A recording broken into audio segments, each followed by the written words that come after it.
দেখা যাচ্ছে? আমার স্ক্রিন দেখা যাচ্ছে? হ্যালো? জি স্যার, দেখা যাচ্ছে। ঠিক আছে। আচ্ছা, একটু প্রথমে আমরা কোয়েশ্চেন নিয়ে একটু দেখি। আমাদের প্রথম কোয়েশ্চেন ছিল define and provide mathematical expression for the following properties. এখানে তো শুধুমাত্র ডিফাইন করলেই হবে।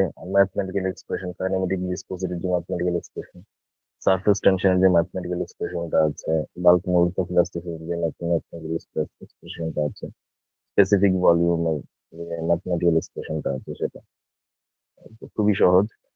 State Bernoulli's energy equation, write down the limitations of it. এখানে কি বলেছি? এখানে কি ডিরাইভ কোনো শব্দ আছে? আছে? আছে এখানে ডিরাইভ কোনো শব্দ আছে? নাই বলা স্যার। স্টেট। প্রচুর প্রচুর স্টুডেন্ট তোমরা কি করেছো? ডেরিভেশন করেছো। এখানে তো ডেরিভেশন চাইনি, শুধুমাত্র বার্নৌলিস ইকুয়েশনটা কি সেটা জানতে চেয়েছে, বার্নৌলিস এনার্জি ইকুয়েশনটা কি সেটা জানতে চেয়েছে, এবং বার্নৌলিস এনার্জি ইকুয়েশন প্রুফ করার জন্য যে কিছু লিমিটেশনস আছে অথবা কিছু অ্যাজাম্পশন আছে যেসব করিয়েছে, কিছু অ্যাজাম্পশন আছে, ওই অ্যাজাম্পশন গুলো লিখতে বলেছি, আর কিছু না। কিন্তু অনেকেই দেখা গেছে যে স্টেটও করনি, লিমিটেশনও লিখনি, কি করেছো? বার্নৌলিস ইকুয়েশন ডিরাইভ করেছো। বার্নৌলিস ইকুয়েশন ডিরাইভ করেছো, ডিরাইভ করতে 2 থেকে 3 পৃষ্ঠা লেগেছে ডিরাইভ করতে, অথচ উত্তর হচ্ছে 1 পৃষ্ঠা উত্তর। 1 পৃষ্ঠাও না, লিমিটেশন গুলো লিখবে, বার্নৌলিস ইকুয়েশনটা স্টেট করবে, বলবে হোয়াট ইজ বার্নৌলিস ইকুয়েশন। তো কোশ্চেন তো পড়তে হবে ঠিক মতো, কোশ্চেন কি বলছে পড়তে হবে। ডিফাইন 10 নাম্বার গেল। Define and briefly explain different prototype for following criteria. তো অনেকেই আমাকে বলেছে যে এখানে কি লিখবো বুঝতেছে না। এখানে না বুঝার কি আছে? এখানে না বুঝার কি আছে? দেখো, টাইম, আমি এটা কত ভালো করে এই পার্টটা আমি পড়িয়েছি। টাইমের সাপেক্ষে আমাদের ফ্লো কয় প্রকার? কেউ একজন বলো। সময়ের সাপেক্ষে কয় প্রকার? যেই প্রকার। 2 প্রকার। কি কি? স্টেডি আর আনস্টেডি। আনস্টেডি। সময়ের সাথে সাথে যেই ফ্লোর ভেলোসিটি চেঞ্জ হয় না সেটা স্টেডি, সময়ের সাথে সাথে যেই ফ্লোর ভেলোসিটি চেঞ্জ হয়ে যায় সেটা হচ্ছে আনস্টেডি। এই তো, একটাতে du by dt is equal to 0, এটা কি? এটা হচ্ছে স্টেডি ফ্লো। আর একটা du by dt is not equal to 0, এটা হচ্ছে আনস্টেডি ফ্লো। ঠিক আছে? তো ডেনসিটি, ডেনসিটির সাথে কোনটা? মনে করে দেখো, ডেনসিটির সাথে কোনটা? ডেনসিটি যদি চেঞ্জ হয়, ডেনসিটি চেঞ্জ না হলে কি? ডেনসিটি চেঞ্জ হলে ফ্লোকে কম্প্রেস করা যাবে, ডেনসিটি চেঞ্জ না হলে ফ্লোকে কম্প্রেস করা যাবে না। তাহলে কি? ইনকম্প্রেসিবল ফ্লো, আরেকটা কি? Compressible flow. যখন পড়ো একেবারে অন্ধের মতো মুখস্থ করে পড়লে তো হবে না। আমি বারবার বলেছি, যখন পড়বে বুঝে বুঝে পড়বে কি পড়ছি। তো কম্প্রেসিবল ফ্লো, ইনকম্প্রেসিবল ফ্লো, এটা কি? কম্প্রেসিবল ফ্লো কখন হয়? যখন ফ্লোকে, যখন ফ্লুইডটাকে আমি প্রেসার দিয়ে কি করতে পারছি, ফ্লুইডটাকে প্রেসারের মাধ্যমে ডেনসিটি চেঞ্জ করতে পারছি, তখন সেটা হচ্ছে কম্প্রেসিবল ফ্লো। যখন ফ্লুইডকে প্রেসারের মাধ্যমে আমি ডেনসিটি চেঞ্জ করতে পারছি না, তখন এটা কি? Incompressible flow. ডেনসিটির সাথে যদি আমি ফ্লোকে করি তাহলে কি হবে? হ্যাঁ, কম্প্রেসিবল আর ইনকম্প্রেসিবল। তো এটা তো একটু কঠিন কিছু না। আচ্ছা, তারপর আসি হচ্ছে স্পেস। স্পেসের সাপেক্ষে, স্পেসের সাপেক্ষে কি? অনেক ভালো করে পড়িয়েছি। স্পেসের সাপেক্ষে কি বলো?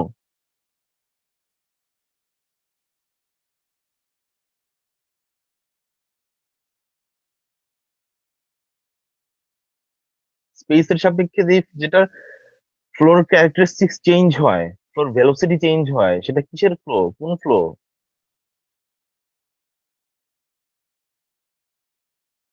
কেউ উত্তর দিচ্ছ না, মনে হচ্ছে যে সে কিছু জানোই না।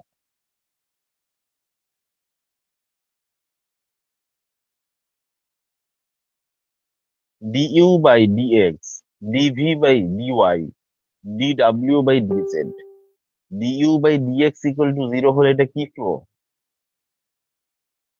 Steady flow.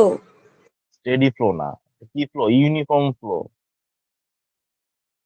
যদি স্পেসের সাথে সাথে ভেলোসিটি সরি চেঞ্জ স্যার। না হয় সেটা কি ইউনিফর্ম ফ্লো। স্পেসের সাথে সাথে যদি ভেলোসিটি চেঞ্জ হয়ে যায় সেটা হচ্ছে নন ইউনিফর্ম ফ্লো। পড়িয়েছি না ভালো করে, কত ভালো করে এই কথাগুলো বলেছি, লিখে লিখে পড়িয়েছি। টাইমের সাপেক্ষে আমাদের ভেলোসিটি, ভেলোসিটি যে চেঞ্জ, ভেলোসিটি যে ক্লাসিফাই করেছিলাম টাইমের সাপেক্ষে, স্পেসের সাপেক্ষে, ফোর্সের সাপেক্ষে, পড়িয়েছিলাম না? আচ্ছা, তাহলে স্পেসের সাপেক্ষে ভেলোসিটি চেঞ্জ হলে সেটা হচ্ছে নন ইউনিফর্ম ফ্লো, চেঞ্জ না হলে সেটা হচ্ছে uniform flow. Du by dx equal to 0 uniform flow, du by dx is not equal to 0 non uniform flow. Velocity distribution and Reynolds number, class টেস্টও নিয়েছি। পাইপের ভিতরে আইডিয়াল ফ্লো আর রিয়েল ফ্লো, আইডিয়াল ফ্লো আর ideal fluid আর real ফ্লুইডের মাঝে কি করেছি, ছবি আঁকতে বলেছিলাম, মনে আছে? নিয়েছিলাম না? তোমাদের সেকশনে নিয়েছিলাম? আমাদের স্যার, না স্যার আমাদের সেকশনে এটা আসে নাই। আচ্ছা, তোমাদের স্যার সেকশনে আমাদের নেই। আচ্ছা, অন্য সেকশন, চেষ্টা অন্য সেকশনে নিয়েছি, ঠিক আছে। আচ্ছা, তো আমরা যে পাইপের ভিতরে, মনে করে দেখো, পাইপের ভিতরে আমরা যখন ফ্লো প্রোফাইল আঁকতাম, একটা ভেলোসিটি প্রোফাইল কি থাকতো? একেবারে রেক্টেঙ্গেল। আরেকটা ভেলোসিটি প্রোফাইল কি থাকতো? একটা প্যারাবোলিক, যেটাতে মাঝ বরাবর ভেলোসিটি সবচেয়ে বেশি থাকে। মনে পড়ে? হুম। স্যার এইভাবে তো মনে পড়তেছে, কিন্তু আসলে কোশ্চেনটা দেখেও বুঝতে পারি না ওই দিন যে আসলে কি বলতে যাচ্ছে এখানে, এই জন্য সমস্যা হয়ে ওকে, গেছে। দেখছি কোথায় গেল।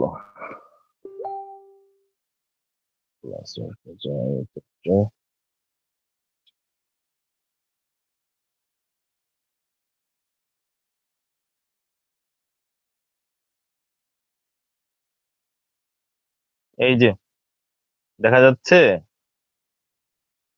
হুম। জি স্যার। জি স্যার। ভেলোসিটি ডিস্ট্রিবিউশন, এটা কি? এই যে আইডিয়াল ফ্লুইড, আইডিয়াল ফ্লুইডের ক্ষেত্রে হচ্ছে রেক্টেঙ্গেল, আর রিয়েল ফ্লুইডের ক্ষেত্রে কি? এটা প্যারাবোলিক, যার মাঝ বরাবর ভেলোসিটি সবচেয়ে বেশি। হুম। তাহলে মাঝ বরাবর যে ভেলোসিটি সবচেয়ে বেশি, তাহলে ভেলোসিটি ডিস্ট্রিবিউশনে যেটার জন্য সবসময় ভেলোসিটি সমান, সেটা কি? সেটা হচ্ছে আমরা চিন্তা করছি যে এই ফ্লোতে কোনো ফ্রিকশন নাই, এটা কি? এটা হচ্ছে আইডিয়াল ফ্লো। আর যেটা রিয়েল ফ্লুইড, রিয়েল ফ্লুইড ফ্লোতে হচ্ছে ভেলোসিটি ডিস্ট্রিবিউশন মাঝ বরাবর সবচেয়ে বেশি। আমরা জানি যে রিয়েল ফ্লুইডের ক্ষেত্রে কি হয়? ফ্রিকশন থাকে। ফ্রিকশন থাকার ফলে দুই পাশে, যেই দুই পাশে অন্য ম্যাটেরিয়াল আছে, যেই চ্যানেল দিয়ে ফ্লো করছে অথবা পাইপ দিয়ে ফ্লো করছে, সেখানে ফ্রিকশনের কারণে ভেলোসিটি কমে যাবে আর মাঝ বরাবর ভেলোসিটি সবচেয়ে বেশি থাকবে। তাহলে ভেলোসিটি ডিস্ট্রিবিউশন অনুযায়ী ফ্লো হচ্ছে দুই ধরনের, রিয়েল ফ্লুইড ফ্লো, আরেকটা কি? Ideal fluid flow. আচ্ছা, তো তারপরে আসি হচ্ছে রেইনল্ডস নাম্বার। এটা তো পারবে। রেইনল্ডস নাম্বার দিয়ে আমরা কি ফ্লো কয় প্রকার? স্যার দুই প্রকার, ল্যামিনার আর টার্বুলেন্ট। লেমিনার এন্ড টার্বুলেন্ট আরেকটা আছে। আচ্ছা, দুই প্রকার লিখলেও কোনো সমস্যা নেই। লেমিনার, টার্বুলেন্ট, আরেকটা কি? লেমিনার থেকে turbulent, transitional body sir. Transitional flow. ঠিক আছে। ভেলোসিটি কম্পোনেন্ট, এটা এটা তো অনেকেই পারো না, এটা দেখে আমার মানে হতাশ লাগছে। কেন এটা না পারার কি আছে? ভেলোসিটি কম্পোনেন্ট আমরা যখন ভি ইকুয়াল টু লিখি থ্রি ডাইমেনশনাল ফ্লোতে, V X, V Y, V Z, এটা কি ভেলোসিটি কয়টা কম্পোনেন্ট? যখন যখন ওই আমরা one dimensional flow, two dimensional flow, three dimensional flow এসব আমরা পড়েছি, তখন আমরা কি লিখতাম? প্রশ্নে যখন জিজ্ঞেস করতাম এটা কি কয় ডাইমেনশনাল ফ্লো, কয়টা কম্পোনেন্ট আছে এখানে? ভেলোসিটির কয়টা কম্পোনেন্ট? তিনটা কম্পোনেন্ট। এক্স ডিরেকশনের জন্য একটা কম্পোনেন্ট, ওয়াই ডিরেকশনের জন্য একটা কম্পোনেন্ট, জেড ডিরেকশনের জন্য একটা কম্পোনেন্ট। তাহলে ভেলোসিটি কম্পোনেন্টের সাথে বেস করে আমাদের ফ্লো কয় প্রকার? One dimensional flow, two dimensional flow, three dimensional flow. Velocity component, velocity component, কত কথা হয়েছে ক্লাসে ভেলোসিটি কম্পোনেন্ট নিয়ে।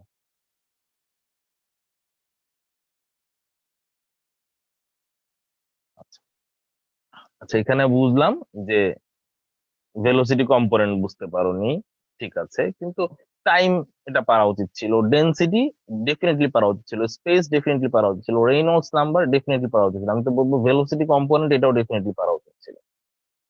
আচ্ছা, গেল। কোয়েশ্চেন 4 এ আসি। কোয়েশ্চেন 4 এ কি বলেছে? Oil is flowing from a close tank to a nozzle at point 2 through a 6-inch diameter pipe as shown in figure 1. Find out the pressure at point 1. Assume head loss is negligible. আর তোমাদের প্রশ্নে আমরা যখন আবার correction করেছি, এখানে আমরা লিখে দিয়েছিলাম যে কোন ইকুয়েশনটা ইউজ করতে হবে, বার্নৌলিজ ইকুয়েশন ইউজ করতে হবে, তাও কোন কোন পয়েন্টের মাঝে ইউজ করতে হবে সেটাও বলে দিয়েছিলাম, তাই না? জি তাই তো স্যার। কোশ্চেন এটা লেখা ছিল। জি স্যার, তাহলে পয়েন্ট তোমাদের ওয়ান সবকিছু বলে দেওয়া আছে। পয়েন্ট 1 এবং পয়েন্ট 2 এর মাঝে বার্নৌলিজ ইকুয়েশন অ্যাপ্লাই করো, পুরোপুরি হিন্টও দেওয়া আছে। তো খালি পয়েন্ট 1 আর পয়েন্ট 2 এর মাঝে বার্নৌলিজ ইকুয়েশনটা লিখলেই আমার অঙ্ক শেষ। পয়েন্ট 1 আর পয়েন্ট 2 এর মাঝে, এখন যদি আমি পয়েন্ট 1 আর পয়েন্ট 2 এর মাঝে, পয়েন্ট 1 এ এখানে কি, এখানে আমাদের কি আছে বলো? Z A plus P A by gamma plus কি V A square, Z one plus P one by gamma plus V one square by two G, right? Z one কত? জেড ওয়ান কত এখানে? 80 sir. 80। P one by gamma, P ওয়ানই তো বের করতে বলেছে আমাদের। জি স্যার। আচ্ছা, জানি না, পি ওয়ান বাই গামা জানি না। গামা আমরা জানি, গামা কি? গামা হচ্ছে পানির স্পেসিফিক, পানির গামা মাল্টিপ্লাইড বাই অয়েলের যে স্পেসিফিক গ্র্যাভিটি আছে 0.84, তাই তো? জি স্যার। আচ্ছা, V one square by two G, এখানে ভি ওয়ান কত? এটা বের করতে হবে sir. V one square, QR এ থেকে ভি ওয়ান বের করতে হবে, কিউআর এ থেকে ভি টু বের করতে হবে, ভি ওয়ান না।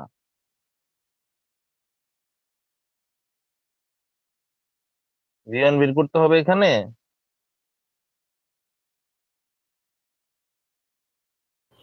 এটা তো এখানে আমি তুমি বের করে দিয়ে আসছি এখানে স্যার। তুমি ভি ওয়ান কিভাবে বের করবে? তুমি কি এই যে ট্যাঙ্কের ডায়ামিটার জানো? না স্যার। যখন আমরা এরকম ট্যাঙ্কের কথা, এই সারফেসের কতবার পড়িয়েছি, সারফেসে একেবারে সারফেসে ভেলোসিটি কত? সারফেসে ভেলোসিটি 0 পড়েছি না? হ্যাঁ, জি স্যার। সারফেসে ভেলোসিটি 0, তাহলে ভি ওয়ান 0, এখানে ভি ওয়ান 0 ইকুয়ালস কি হবে? ইকুয়ালস হবে Z two plus P two by gamma plus V two square by two G. Z two কত এখানে? 20 স্যার। 100। এখানে হচ্ছে জেড ওয়ান 80, জেড টু কত হবে এখানে? এলিভেশন দেওয়া আছে 100 ফিট। আমাদের আমাদের ড্যাটাম কি? ড্যাটাম হচ্ছে বটম অফ দি রিজার্ভার, তাহলে জেড টু কত হবে? জেড টু হচ্ছে 100। তারপর হচ্ছে পি টু বাই গামা, পানি কোথায়, পানি কোথায় বের হচ্ছে, কোথায়? অ্যাটমসফিয়ারে, তাহলে পি টু কত? 0। 0। V two square by two G, V টুটা আমরা জানি না। ভি টুটা আমরা কিভাবে বের করব? আমাদের কিউ দেওয়া আছে 60 ফিট কিউব পার সেকেন্ড, আর কি দেওয়া আছে? আর ডায়ামিটার দেওয়া আছে এখানে। ডায়ামিটার হচ্ছে 6 ইঞ্চ ডায়ামিটার পাইপ, তাহলে আমরা ভি বের করতে পারবো না কিউ বাই এ? জি স্যার। তাহলে আমরা কিউ বাই এ দিয়ে ভি বের করলাম। তাহলে আমাদের কি আছে? হেড লস নেগলেক্ট করতে বলেছে। তাহলে আমাদের শুধুমাত্র আননোন কি আছে? জেড ওয়ান জানি, পি ওয়ান জানি না, ভি ওয়ান 0, জেড টু জানি, পি টু 0, ভি টু জানি। তাহলে আমাদের আননোন হচ্ছে শুধুমাত্র পি ওয়ান বের করবো, শেষ। এবার আসি, a concrete dam is shown in figure 2 whose width is 100 meter and resisting in water. Find the hydrostatic force on the surface of the dam. তো খুবই সহজ অঙ্ক। এফ ইকুয়াল টু কি? এফ ইকুয়াল টু কি? Gamma F gamma into গাম- HC into হচ্ছে H into A. A. Gamma তো আমরা জানি, এইচসি কত হবে? 64 divided by 2 sir. 64 divide by 2 গেল। এ কত হবে? এর জন্য আমাদের যেটা বের করতে হবে, আমাদের এই সারফেসটা বের করতে হবে, যেখানে আমাদের কি দেওয়া আছে, একটা সমকোণী ত্রিভুজের মতো ড্যামটা আছে। 48 মিটার হচ্ছে আমাদের ড্যামের কি ভূমি, 64 মিটার হচ্ছে ড্যামের কি লম্ব। তাহলে অতিভুজটা বের করতে হবে, এবি। কি বের করতে হবে? এবির লেন্থটা বের করতে হবে, তাই তো? কি বের করতে হবে? এবির লেন্থটা বের করতে হবে। তাহলে এবি আমরা বের করলাম। আমাদের এরিয়া কি হবে তাহলে? উইডথ হচ্ছে 100 মিটার। এবির যে লেন্থটা আমরা বের করলাম সেটা মাল্টিপ্লাইড বাই উইডথ হচ্ছে 100 মিটার, তাই তো? তাই না? জি স্যার। জি স্যার। তাহলে আমাদের এফ বের হয়ে গেল, এক লাইনে অঙ্ক। এবার আসি ফাইন্ড দ্য এক্সপ্রেশন। এই এই কোয়েশ্চেনে এই কোয়েশ্চেনে কনফিউশনটা কোথায়? এই কোয়েশ্চেনটাতে এখানে আমি শুধুমাত্র ধরলাম ডি, এখানে কি দেওয়া আছে, ডি, ডি এর কিছু দেওয়া নাই। ডি ইকুয়াল টু, এখানে যদি আমি ডি না দিই, এখানে যদি 5 মিটার দিতাম তাহলে তো তোমাদের কোনো প্রশ্ন থাকতো না। 5 মিটার দিয়েছে, তার কি বের করতে বলেছে হচ্ছে সেন্টার অফ প্রেসার।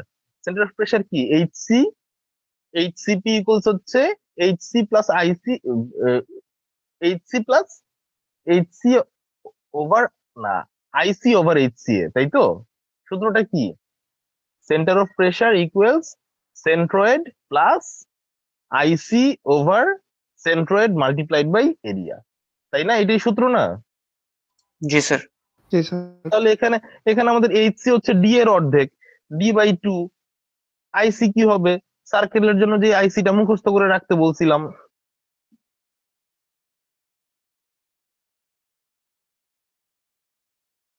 এরিয়া আমরা জানি, এরিয়া কি হবে, পাই ডি স্কোয়ার বাই 4। এইটুকু লিখলেই তো অঙ্ক শেষ। কেউ যদি পুরোটা আবার সলভ না করে, D by 2 plus IC over HC, আইসির ভ্যালুটা লিখলে, এইচসির ভ্যালু লিখলে, এর ভ্যালু লিখলে, এইটুকু লিখলেও আমি চাক্কা মারি দেবো। এটাই তো আমি জানতে চেয়েছি, এক্সপ্রেশনটাই জানতে চেয়েছি। তাহলে এখন আমাকে বলো যে পরীক্ষার পরে আমাকে কেউ কেউ বলেছিল স্যার কোশ্চেন অনেক কঠিন হয়েছে। কোশ্চেনটা এখানে কঠিন কোথায় হয়েছে আমাকে বলো।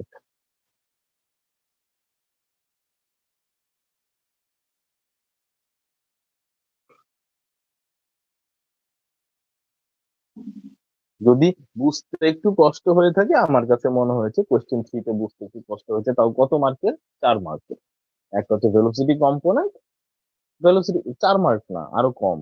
ভেলোসিটি কম্পোনেন্টের 2, ভেলোসিটি ডিস্ট্রিবিউশনের জন্য 1, 3। 37 মার্ক হচ্ছে পুরোপুরি একেবারে যা পড়েছো, খুবই স্ট্রেট ফরওয়ার্ড, 37 মার্ক। আর বাকি 3 মার্ক হচ্ছে একটু, তাও বোঝা উচিত ছিল এখানে কি। আর time was not a issue, আমি তো মনে করি না টাইমের কোনো ইস্যু ছিল। যেমন আমাদের এই অঙ্ক, কোশ্চেন 5 এ, একটা সূত্র, F equals gamma H A, F equals gamma H A, এই একটা সূত্র, অঙ্ক শেষ। তারপর একটা একটা সূত্র, HCP equals HC plus IC over HC A. Question 4 A, question 4 A একটা সূত্র, বেশিক্ষণ লাগার কথা না। আমাদের তো বেশিক্ষণ লাগার কথা না। এখন যদি state Bernoulli's energy equation, write down limitation, এখানে যদি কেউ বার্নরিস ইকুয়েশন ডিরাইভ করো, এখানে তো সমস্যা কার? কোশ্চেন বুঝো নাই, তাই না? পড়তে হবে, প্রথম কথা পড়তে হবে, বুঝে বুঝে পড়তে হবে, ঠিক আছে? আর কোয়েশ্চেনটা সবসময় আমি বলি যে কোয়েশ্চেন যখন নিবে, কোয়েশ্চেন নিয়ে কোয়েশ্চেনটা ভালোভাবে পড়বে, কি চেয়েছে সেটা বুঝতে হবে, টু দি পয়েন্ট অ্যান্সার করতে হবে। বেশি লিখে তো লাভ নেই, অথবা কম লিখেও লাভ নেই। বেশি লিখলে কি আমি কি 1 মার্ক বেশি দিব? বেশি দিব না, টু দা পয়েন্ট না হলে। এখন যে, যাকে আমি, যে বার্নোয়েজ ইকুয়েশন ডিরাইভ করেছে, কিন্তু বার্নোয়েজ ইকুয়েশনটা কি এটাই লিখে নাই, লিমিটেশন লিখে নাই, তাকে কি আমি 6 কত দিব? ডিরাইভ করতে বলেছি, ডেরিভেশন চেয়েছি, তো যে ডেরিভেশন করেছে তাকে কি আমি মার্ক দিব? মার্ক দেওয়া কি উচিত? আমি চেয়েছি একটা, তুমি উত্তর করেছো আরেকটা, তাহলে কি মার্ক দেওয়া উচিত?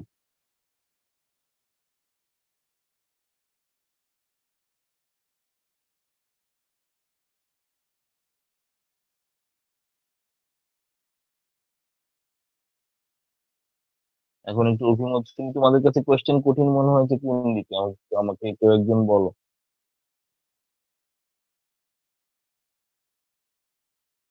টাইম কনস্ট্যান্ট ছিল, সময় স্বল্পতা মনে হয়েছে? হ্যালো?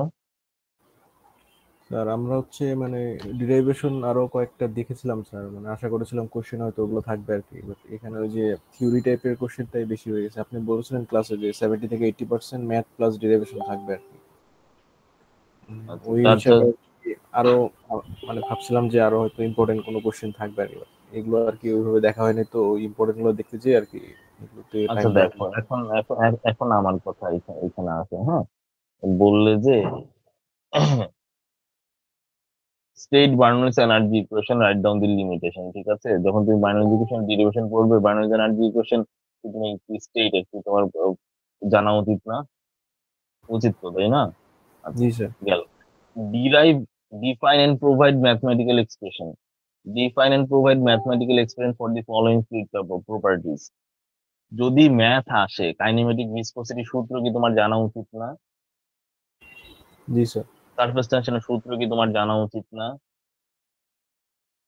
তুমি যদি এই সূত্রগুলো না জানো, তুমি কি ম্যাথ করতে পারবে?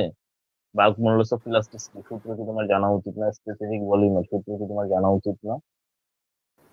জি স্যার, জানা উচিত স্যার। ঠিক আছে, হ্যাঁ, আমি বলছি যে 70 to 80%, 50% ছিল চাক্কা ম্যাথ ছিল। কিন্তু এখানে তুমি একটু যদি খেয়াল করে দেখো, এখানে কিন্তু একটা মার্কও কোথাও কোথাও কোনো কাটার কোনো স্কোপ নেই।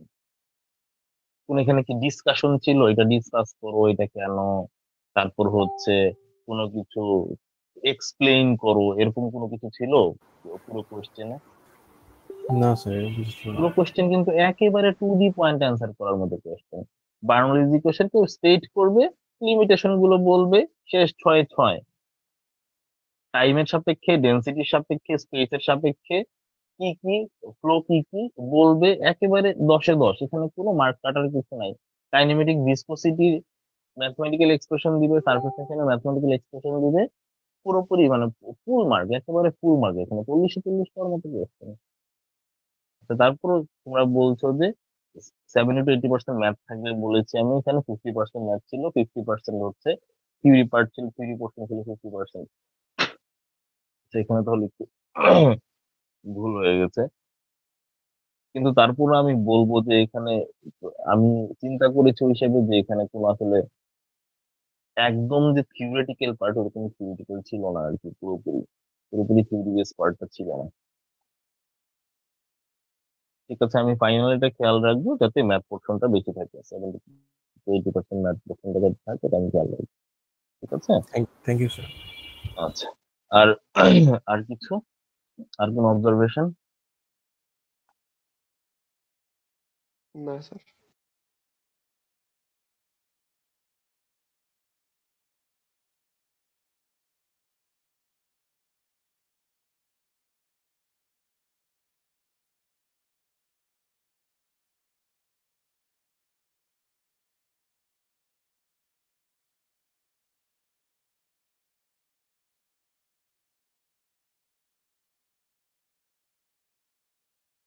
অ্যাটেন্ডেন্স নিচ্ছি, রেসপন্স করবে। এ সেকশন না? জি স্যার।